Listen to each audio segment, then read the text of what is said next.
the New York Post cover calling out the, quote, war of words between President Trump and Russian President Vladimir Putin. Tensions are rising after Russia launched its largest attacks of the entire three-year war this weekend. Here's the president on Sunday. I'm not happy with what Putin's doing. He's killing a lot of people, and I don't know what the hell happened to Putin. I've known him a long time, always gotten along with him, but he's sending rockets into cities and killing people, and I don't like it at all. A few hours later, the president posted that Putin has gone absolutely crazy, exclamation point. The Kremlin responded with, this is a very crucial moment, which is associated with, of course, the emotional overload and with emotional reactions. Just last Monday, President Trump and Putin of Russia held a 2-hour phone call on a potential ceasefire. Here's White House Ukraine envoy, retired Lieutenant General Keith Kellogg. He's done more in 120 days than the previous administration did 1,200 days. I think he just needs to keep at it. It's frustrating, I know that.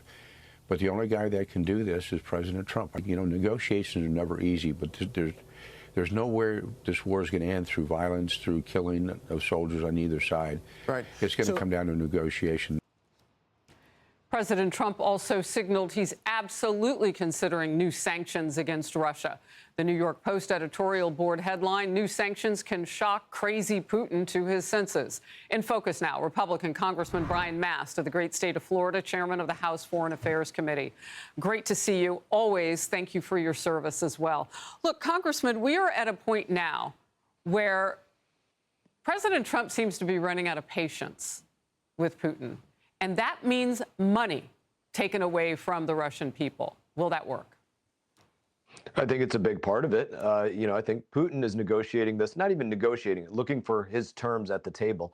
Yeah. And he reads this as, if he can continue to take life and if he can continue to take land and kilometers away from Ukraine, then that puts him in a stronger position to get all of the terms that he wants. And I don't think that he looks at anything other than that, doesn't see the value of life. And so I think President Trump justly characterizes him as crazy. If you have no value in human life, then you are a crazy person.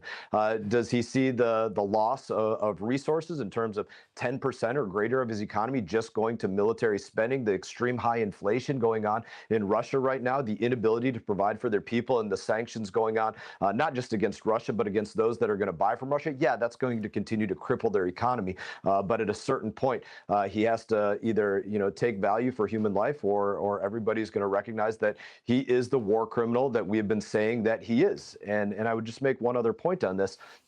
Even if Putin is in a strong position because he can continue to take life and take land, he's getting himself into a position, I think, that the world never takes him or Russia back. So that's interesting. And clearly he's all in, doesn't matter what it costs in terms of hurting his own people. He doesn't care. And we've always known that about him. That's not breaking news about Putin. But at this point in history, he thinks that he can win. Can he? I think he can continue, just what I said, I think he can continue to take land and life. Now, there are some positive things that are going on in this situation as well. You have Ukraine and you have Russia in direct talks with one another right now. You have Ukraine and Russia exchanging prisoners right now. They've exchanged about 600 troops each side in total. By the end of this week, probably they'll be up to 1,000. So you have some positive things going on. And on the Ukrainian side, you do have them with the capabilities to actually hit inside Russia proper. Russia has had to close down commerce in different places and different airports because Ukraine is taking the fight to them. But Ukraine essentially cannot stop them right now. I'd use the words of Marco Rubio last week when he testified to me. He said, listen, Russia wants something that doesn't belong to them, and Ukraine cannot take back what's stolen from them right now. That's the difficult position that we're in. Wow. Just real quickly, yes or no, are we going to help them with the air support that Ukraine is begging for right now? I think we're going to continue to allow European countries to give to Ukraine what they're asking for. They have to ask permission from the United States of America if they got those weapons from us, if we sold them to them. We will continue to allow that to take place. All right, we'll move to this. President Trump is now giving the United States Senate the go-ahead to make changes to the big, beautiful bill that passed the House last week. Watch.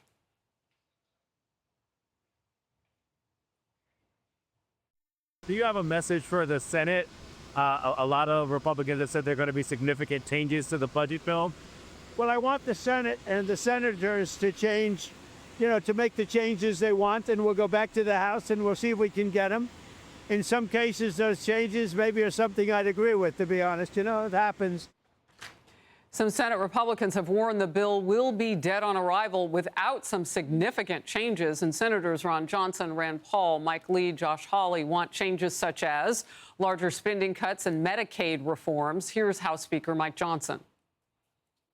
I encourage them, to do their work, of course, as we all anticipate, but to make as few modifications to this package as possible, because remembering that we've got to pass it one more time to ratify their changes in the House. And I have a very delicate balance here, a very delicate equilibrium that we've reached over a long period of time, and it's best not to meddle with it too much. What do you forecast here, Congressman? I think the point that Speaker Johnson is making is that it should be easier for the Senate to get 51 votes than it is for the House to get 218 votes. We just have a different amount of personalities that you have to deal with.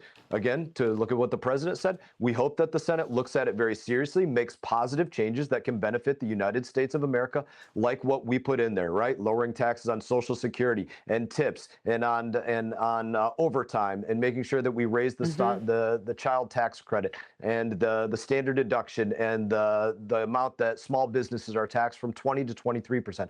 All very positive changes. Let's make sure we keep work requirements for people on Medicaid. You're talking to somebody missing 2 legs and a finger, and I can tell you, people need that work. You got to go out there. Just because we're not 100% doesn't mean that we don't go out there and have that purpose of work. Amen. And always thank you for your service and your sacrifice. Congressman Mast, before I let you go, in terms of those things that you just mentioned, that's what the president promised he would do. You all, as you just said, passed it in the House, and they only need 51. I say only, it's still a big haul, but still, can the Senate get it done? And what would you say to those senators who have a laundry list right now? I would say you can get it done. Remember, this is about the American people. You don't always need the whole loaf of bread at once, right? Sometimes you can take it slice by slice. Yeah. We've got a lot of great slices of this loaf. Let's move it forward and make it so that we don't even have to send it back to the House. Let's get it to the president's desk before Independence Day, before 4th of July, and show the American people what we can get done for them. Well, look, Senator Marsha Blackburn of the great state of Tennessee has a no tax on security. And she's saying that would be a tax on top of tax. That's something that you might see in one of those maybe carve-out type situations. We'll see how it pans out. Congressman, thank you. Thank you, Harris. Hey, it's Will Cain. Click here to subscribe to the Fox News channel on YouTube. It's the best way to get our latest interviews and highlights. And click to subscribe to the Will Cain podcast for full episodes right now.